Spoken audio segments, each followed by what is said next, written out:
everybody. I'm your host, the RPG Goddess, and welcome to another episode. Today we're going to be talking in depth about the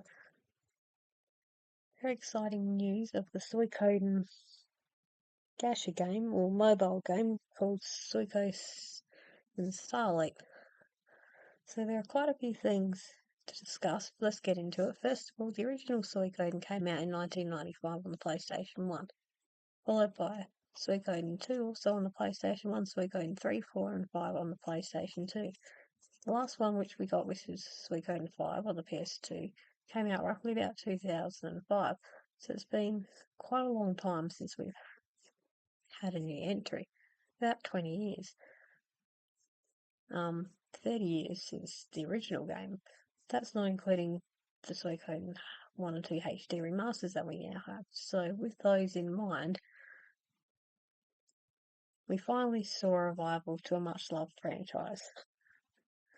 Many people consider Suikoden games to be one of the greats, and they've always been one of my personal all-time favourites. And for a long time, we thought that the series was long and dead, mainly because we had literally nothing in terms of news from the Suikoden games for such a long time, but also because we literally heard it straight from Konami's mouth, so straight from the horse's mouth, that the Suikoden series was dead and would never be coming back, which was a hard pill to swallow for many of us, myself included. But for the first time in a long time, we have hope we're getting the Suikoden 2 anime, which I'm so much looking forward to because that is regarded highly by fans as one of the greatest RPGs of all time, and not only that, the greatest Suikoden of them all. And I was really hoping that this remaster would just be not the beginning of the end, but the beginning of something greater, in that we were going to get a whole bunch more, and it looks like that's true. It looks like we're going to be getting a whole lot more. Konami have literally stated that they have a 3-step process. This 3-step process involved step 1, which was re-releasing Suikoden 1 and 2. Next, step 2 is the recent announcements we have, which include Suikoden Starlight, a play adaptation of Suikoden 1, a Suikoden concert, and of course the much anticipated Suikoden anime which the animation will be done by Konami Studios. So we have a lot to look forward to. Step 3, though, is reviving the series. There was a post online where Konami actually said that they hope to bring back Suikoden as one of the AAA, one of the games that can compete with AAA titles out there. So it's very exciting news. But this all is contingent upon step 2. So basically, if Suikoden's new ventures like Starleap, which will be a gacha game for mobile, doesn't do well, then step 3 may very well not happen. So I'll personally be playing it. It will be free to play, however we'll have in-game purchases, i.e. a gacha game. I'll personally be playing. I hate playing on a touch screen using a mobile phone. I just can't stand it. Unless there is a controller in my hand, at the very least a handheld system in my hand, I'm just not comfortable. I find the controllers very finicky, very awkward, and not only that, mobile games just don't tend to be up my alley, and I know I'm not the only one who feels that way. That said, however, playing the game and making a few purchases here and there from us loyal fans means that we're going to get more Suikoden. Say perhaps a Suikoden 6 or a remaster of 3, 4, 5. I forgot 1 and 2. I'm all on board for that. So, we have quite a few details to go over about this game. So, to go into them shortly. So, the first thing to note is that this game is going to be set east of the Scarlet Moon Empire. So, if you don't know, the Scarlet Moon Empire is the region of the Suikoden world in which Suikoden 1 is set. So, the events of Suikoden 1 take place in the Scarlet Moon Empire. So, this will be in a whole new region, but it'll be very close to the events of Scarlet Moon Empire, and we've already seen from the trailer that Gregory will still be there. So we know we're at least going to go back to a couple of previous locations. Gregory used to be one of those. Next is that the timeline for this game is between 1 and 5. So 1 and 5 are very early in the timeline. So this is basically a prequel game, which is very cool. Because the Suikoden games are set in an interconnected world. So each game is set in the same world, and a lot of world building happens, which I really love. I love games that take the trouble to do world building. I mean, it's all really good to go to a whole new world every time with different characters, but just the same old themes, that make the game, say in a Final Fantasy game. But there's something really special about a game that follows the same world and has recurring characters and recurring places and themes and whatnot. It really adds to those world building elements and makes the whole world feel like it's coming alive more and more. So that's really, really cool. That makes me incredibly happy. Next, it hasn't been completely stated, but it's very much heavily hinted at that we're going to have Odessa, and that's just going to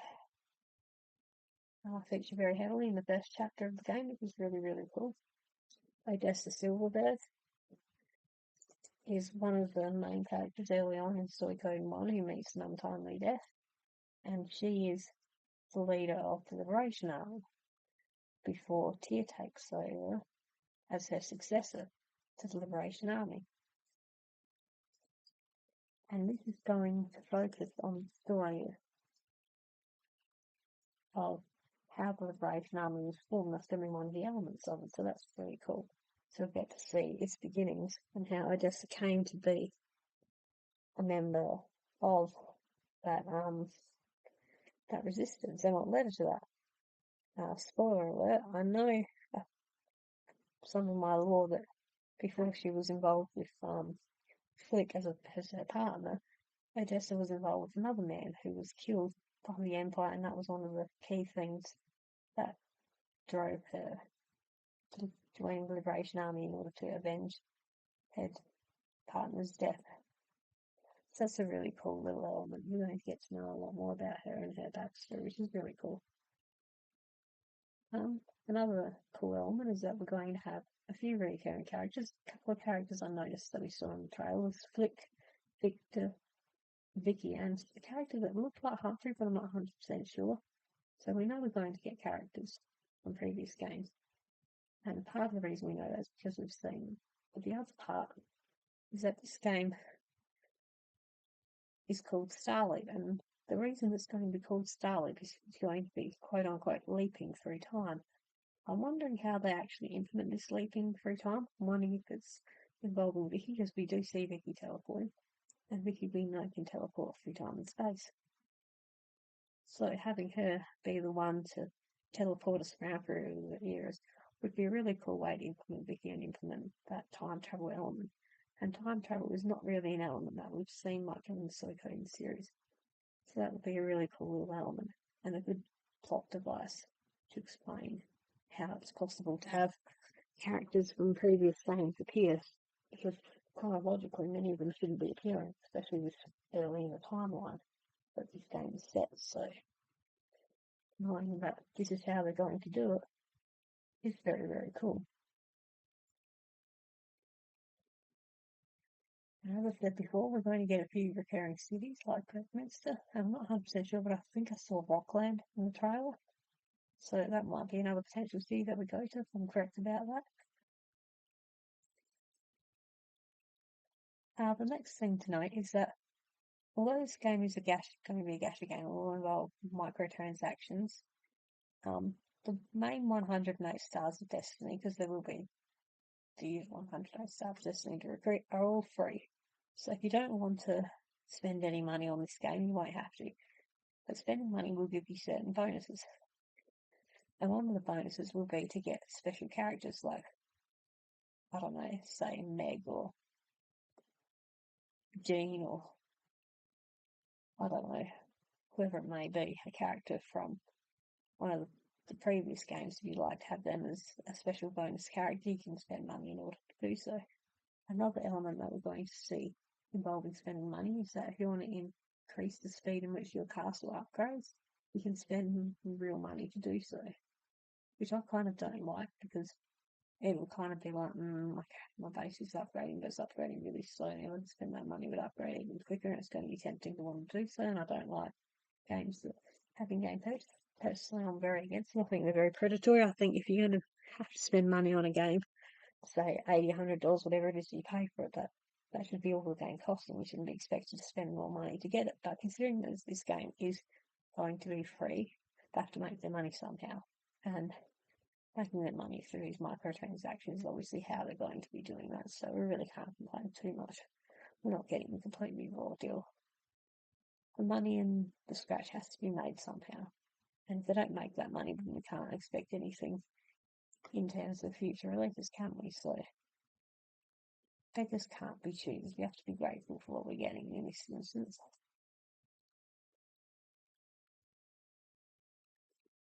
So the next point, and this is a really interesting one, is that this game is going to focus on another true rune, as all Suikoden games do. This rune will be a true rune, which happens to be the Rune of Change. It's a rune we don't know a lot about, but what we do know is that the Rune of Change belonged to the leader of the Cinder. The Cinder are basically a lost civilization. So, you get your lost ancient civilization with high technology, and they just wiped out one way or another, just lost in the sands of time, and very mysterious, but you slowly learn bits and pieces about them. It's a common trope in fantasy and games in general. Well, in the Suikoden world, the Cinder are that they're young ancient race. Well, we don't know a lot about them. One thing we do know, again, spoiler alert here, is that the Cinder were destined to constantly wander because of the Rune of Change, which forced them to constantly keep on moving and, well, making them unable to settle down in any one particular place. However, after many, many years and a long, long journey of travelling around, they supposedly finally reached their promised homeland, and their long journey came to an end. So, exactly what this rune will entail in terms of its powers and its story and its lore, we don't yet know, but we obviously know it's going to be connected to Cinder, and it's possible that our main character will be a Cindarian. But yeah, learning about more true runes is always really cool because there are 27 true runes and we don't know about all of them, we only know about some of them. So it's always good to learn more about them. I love this world building and lore. I find it absolutely fascinating learning new facets about the game and the world and the lore.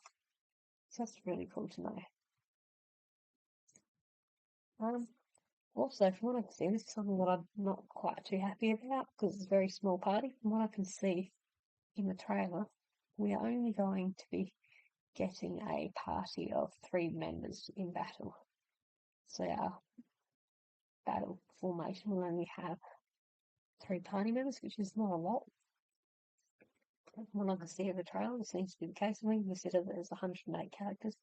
Only having 3 at a time means that you're probably not going to get the chance to play around with all of them, which is kind of sad. Why exactly they've gone for this choice, because even Suikoden 4, the worst Suikoden of them all, had a party composition of a maximum number of 4. So why they've gone for such a small party of 3, I don't really know. But I'll bring it up anyway. We know there's going to be war battles because we can see war battles playing out in the trailer. What sort of format they're going to follow, we don't yet know, obviously. But I imagine there'll be something fairly similar to the war battles in previous games. No doubt they'll change it up a little bit, but I imagine they won't be too far removed from the system in previous games. But we do know that war battles come in. I don't know, we didn't see any in the trailer, but I'm hoping we will because they're a staple of the series. Now next, obviously there's going to be HQ or headquarters base building elements in this game. Again, we know that because we can see it in the trailer. And it wouldn't be Suikoden without your HQ or your base. And now in this game, your base is going to be the town that you start off with, because the town that you start off with gets destroyed. And it gets destroyed early on in the game, and you have to rebuild it. And through the course of rebuilding your base and rebuilding that town will eventually turn into your home base or your headquarters. So that's really good to know. Again, like I said, it's a good bit of Suikoden game without that HQ or that base. But we know we're definitely going to get it, which is really freaking cool.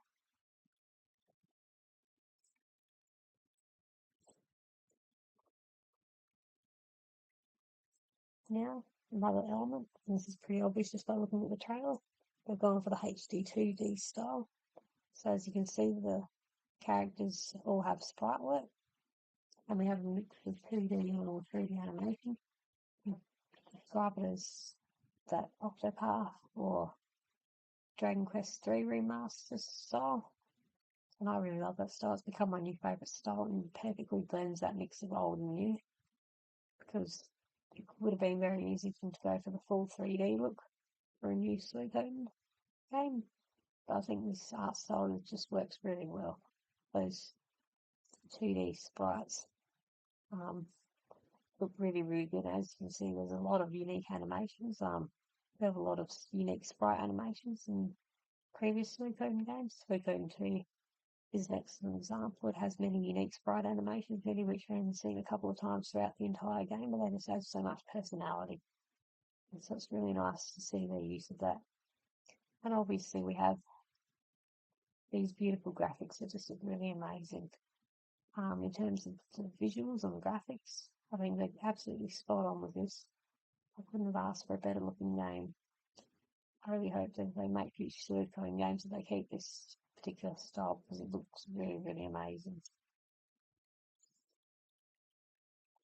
Obviously, next this game is going to be a mobile game. With that said, even though there's no set release date for PC or consoles or anything like that, well, I don't think this will get a console release. It is possible that it'll get a Steam release later.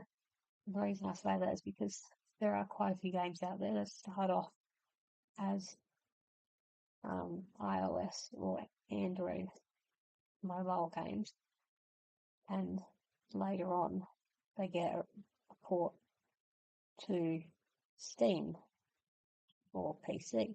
So it is possible that we will get the same thing with this.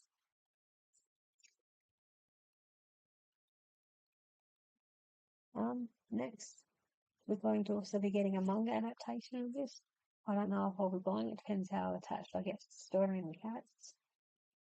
However, I'm pretty sure the manga will only be in Japanese, but those interested in mangas and love the artwork style and reading through them, if they come out in Japanese and happen to know Japanese to be able to read them, that will be some of the merch available for this game, so that's pretty cool.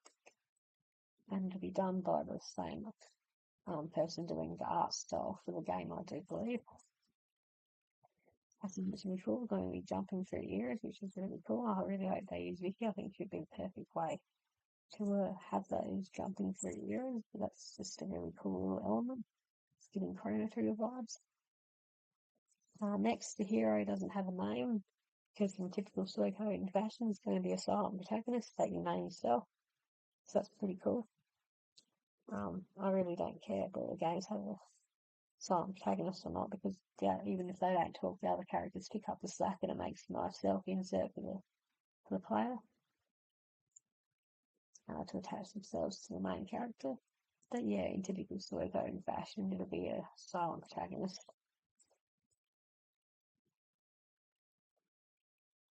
There's also going to be an event system, which basically means that because it's a mobile game, they might have special events happening. So, say once a week, there might be, on particular dates, there might be a special event that has a time limit on it, and if you play the game on that particular day and that particular time, you can unlock special quests and get special items and special recruits. So that's pretty cool. I'm not a big fan of them because I am a bit of a completionist with games, and knowing I have to play the game on a certain day at a certain time just stresses me out. I always feel bad when I miss that eventual time window, but it is really cool to know. Next is going to be voice acting, and that's really cool because we haven't seen voice acting for quite a while. Suikoden 1, 2, and 3 did not have voice acting, but 4 and 5 did. Obviously, the remasters didn't have voice acting, but I really love games with voice acting. It just adds a lot of personality to the game. And there's something to be said for doing your own voices and reading the games in your head. It has that old school vibe that we grew up with for voice acting. It's a regular thing in games. But knowing that they're going to be doing is pretty cool. And it's going to be a pretty big undertaking considering there's only 108 characters, and that's only because counting the main characters, that's not including side characters and villains. My voice acting girls, it's going to be quite a big undertaking for them, but I'll add a whole heap of personality to the game, so that's really damn cool. Next, obviously, it's going to be set in the same universe as stated before, which is really cool. Again, I love these interconnected worlds. It's cool that it'll be in a new region, but knowing that it'll be in that same Suikoden world, and not set in some weird alternate reality like that weird Suikoden game we got to Christ, makes my soul very happy. Again, from what we can see, it's going down in traditional turn-based battles, which is good. Big Mac, I won't play an RPG, as you know, unless those turn-based battles are very old school. I don't like action-based games. Like the main doing a certain amount of action. Basically, if a game is classed as action RPG, action role-playing game, I'm not interested. I'm not going to play it. Give me turn-based and a good game, good story, good characters and world building, and I'm in. So that's really cool.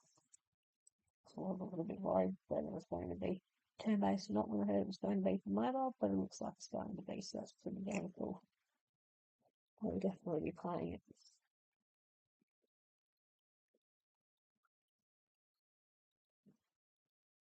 And the final note I have is that remember when we had that Suikoden live 4 days before the remaster came out, I believe it was on the 3rd of March. We got all this beautiful info packed for us. Well, that's going to be a regular thing.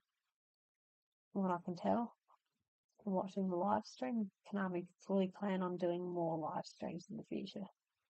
And these live streams will be like the other one where we get to find out more information. So as more live streams and more time passes, I imagine we'll get more screenshots, info, more merch, all that good stuff to whet our appetites and get us excited for what's to come in the future. So look forward to those.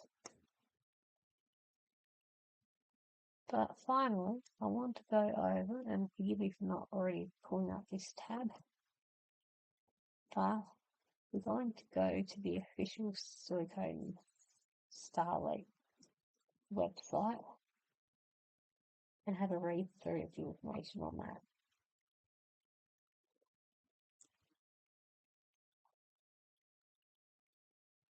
So, just bear with me as I pull this up.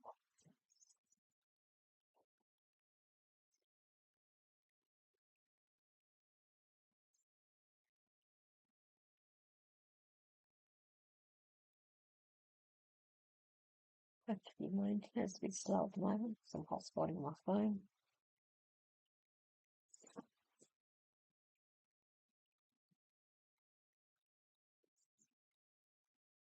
Okay, so let's have a read through this together.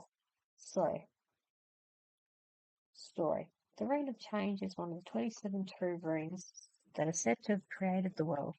The story begins just east to the Scarlet Moon Empire at a village located on the shore of a lake. One night, our hero, the village's chief, Hao's son, comes back home successful from his first hunt. The village is filled with celebration and brimming with hope for the coming days, but an assault is launched and the fate of the village is changed in an instant. Our hero, along with Hisui, Shirin, and Shapur, embarks on a journey to restore peace. In the midst of a great whirlpool of destiny, the hero's small adventure turns into a large ambition for our precious one. And we have some screenshots. So here we can see our three main characters walking across a bridge, and you have that beautiful background.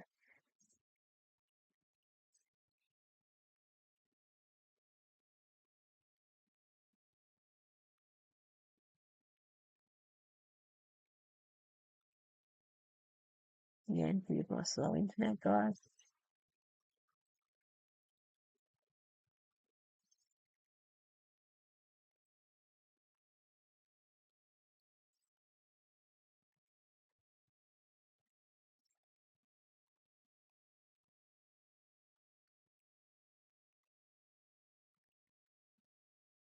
Okay, and here we have a town,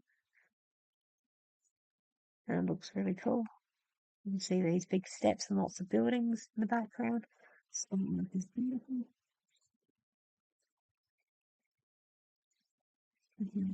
Town, which is in nights, so I'm wondering if we're going to get a day and night cycle. Hard to say. It could just be that this town is at night, but a lot of games do have a day and night cycle, so that's an interesting point that I didn't notice before. We have another scene, and look at that cherry blossom tree. Doesn't it look beautiful? And here we have this scene where we have Vicky, which was in the trailer, and everyone looks startled, no doubt, because Vicky just teleported herself out of absolute nowhere in front of our heroes. You gotta love Vicky.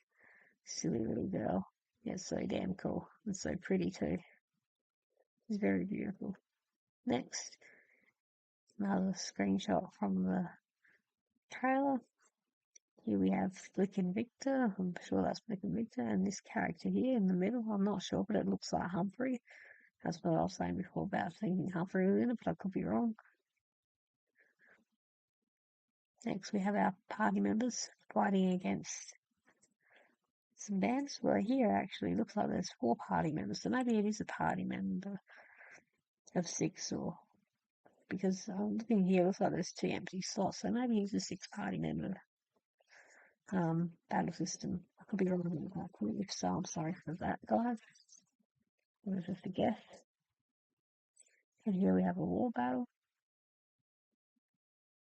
We can't work out too much about how it's going to work, but we have our units which are set up in a circular formation. We can see that dotted line, which is probably their line of movement, where they can move. It seems that they have various elements attached to them, so it probably has an elemental system. Much like the rock, paper, scissors, it looks like this has an elemental system, maybe various enemy units are weak or strong against certain elements. Maybe that's how they're going to do it in this one, I'm not sure.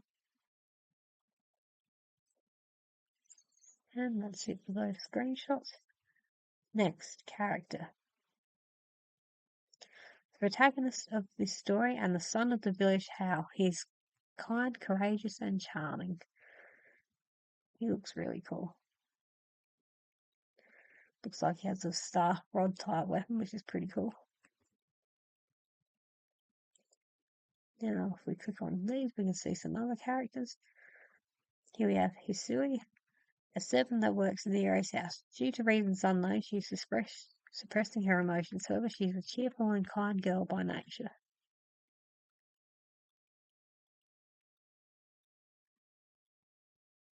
Let's see what this is.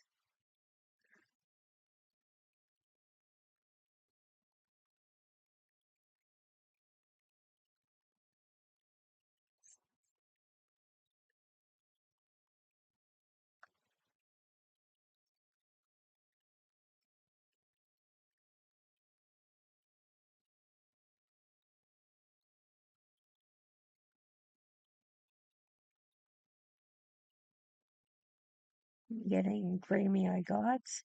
Gremio vibes something from her. Because she seems to be like a servant that works in his house.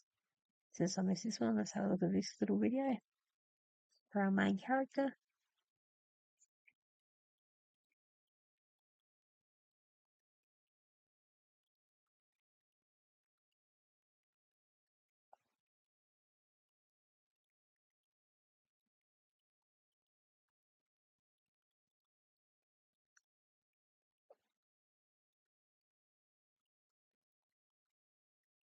Sorry about the loading.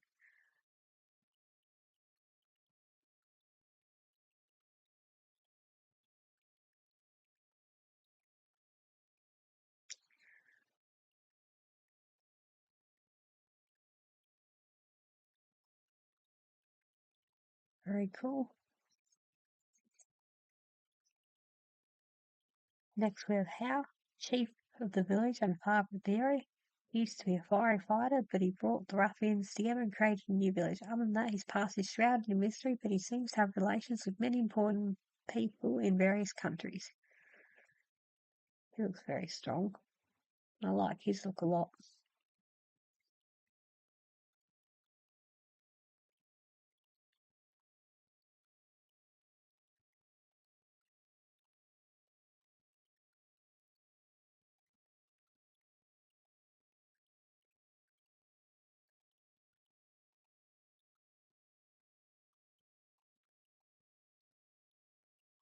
Mickey went holding that board. This must be him coming home from the hunt.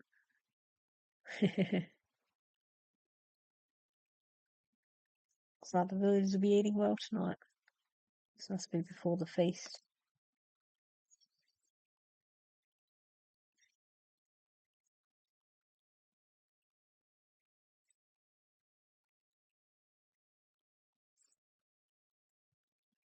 Next we have Shirin, the hero's childhood friend. Her high-spirited personality is a mirror to her paths. He raised her on his own. She sometimes gets caught up in tunnel vision, but her sense of justice is strong.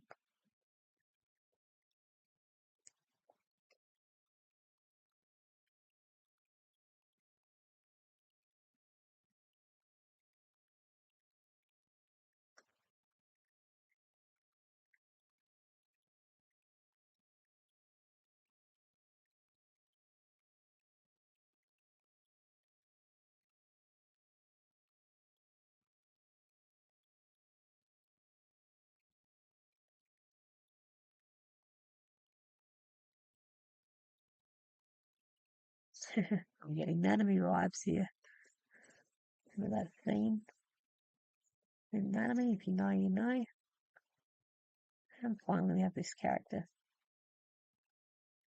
Shapur, the hero's teacher and butler of the Howe household. He used to be a general. He doesn't seem to be the kind of person to settle as a butler in their household, a small village. And I really like his design. He has that studious look about him.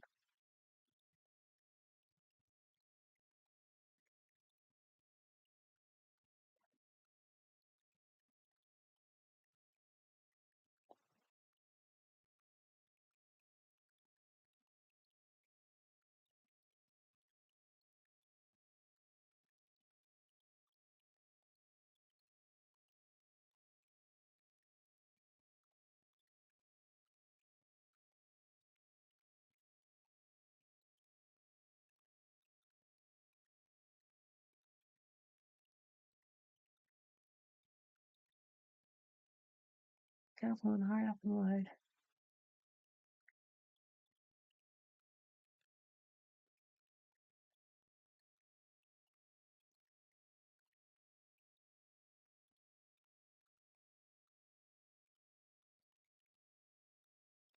Very cool. Now we have message. Aki Shimuzu, manga artist and illustrator. Representative works include the manga adaptation of Suikoden 3 and Hyaki Yako series, currently working on the Morioki lecture logs of Shinu Shuzenji Sensei series, with 10 volumes released so far. A new addition to the Suikoden series after a long silence. I'm already looking forward to meeting him and her and all the others.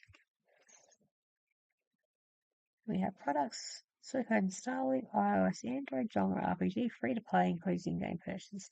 Since released in Japan in 1995, the Suikoden series has been one of Konami's most popular RPG series, with 11 titles released, including both the main story and spin-offs. Suikoden Starlight is an entirely new addition to the series, and the first title to be tailored for mobile. The game features beautiful pixel art graphics that enhances on the series' traditional art style, combined with dynamic sounds to deliver a whole new experience of Suikoden, complete with 108 new stars to meet and befriend. Nice. Just want to have a look quickly because there was, if I can find it, a website that had a little bit more information talking about the Brain of Change.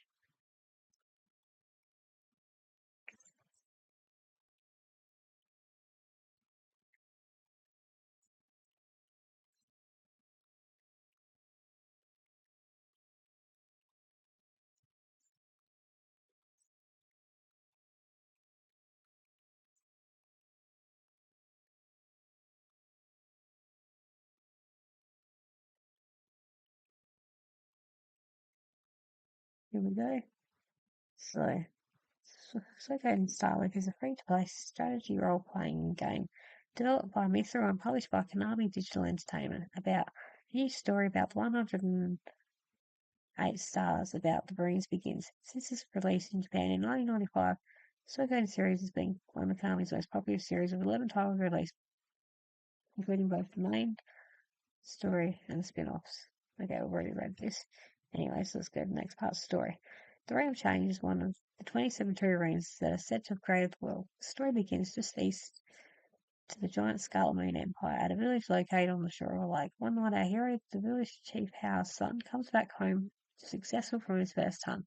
The village is filled with celebration and brimming with hope for the coming days when the Soldier is launched and the fate of the village is changed in an instant. Our hero, along with Sui, Shirin, and Shipur, embarks on a journey to restore peace to the village. In the midst of the great whirlpool of destiny, our hero's small adventure turns into a large ambition for our characters, for our precious one. So, that's all we have for today. Hope you've enjoyed this. I'm very excited for the series. We've got more hope for the series than ever before. This is literally a dream come true for myself and no doubt many others who are fans of RPGs. A series that has long since lying dead and dormant has finally come back into the sunlight, and it's coming back bigger and brighter than ever before, and it makes my heart just so happy. It just speaks to my very soul. I've been really getting into the Suikoden remasters. I've been playing Suikoden 1 all day, as much as it was tempting to start with Suikoden 2. I wanted to start from the beginning to make sure that the story and characters were all fresh in my mind so that I could get that carryover save data from if you complete Suikoden 1 with all the 108 stars of destiny. And yeah, I've been absolutely loving every damn minute of it, as I'm sure many others have been. But yeah, if you've never played one of these games, I hope this video and my others will help convince you to give it a go, because if you're after a truly amazing RPG experience, you cannot look any further than the Suikoden series. But yeah, I think we're going to wrap it up there for now. It's never been a better time to be a Suikoden fan, but that's all the information we have at the moment. When we get more, I'll be sure to cover it. Again, I've been your host, the RPG Goddess Gamer. I hope you enjoyed this video. If you have enjoyed it, please consider liking the video, subscribing to the channel if you aren't already, or leaving a comment and sharing with friends. All that good stuff really does help. Doesn't seem like a lot, but it's free, only takes a minute, and helps make me know that people care. Literally getting a single comment or a single like on a video for me really makes my day, because I don't typically tend to get many of them. Also, the vast majority of people who subscribe to my channel, actually about 98% of them are not even subscribed. So if that happens to be you, please consider changing that, not being that person and subscribing. It's free, only takes a minute, and again lets me know that you care. And of course, if you subscribe, then you won't miss out on a single video. You'll know as soon as I upload, and you won't miss out on a thing in terms of channel news. Also, I'm now on social media. So I'm on Facebook, Instagram, and Twitter. So if you'd like to keep up with all the latest channel news and show your support, links will be in the video description and the channel homepage, so feel free to pop on over to those if you're interested. But yeah, thanks so much for watching, guys. Once again, I've been your host, RPG Goddess. I love you all, guys, and I'll see you in the next video. Bye.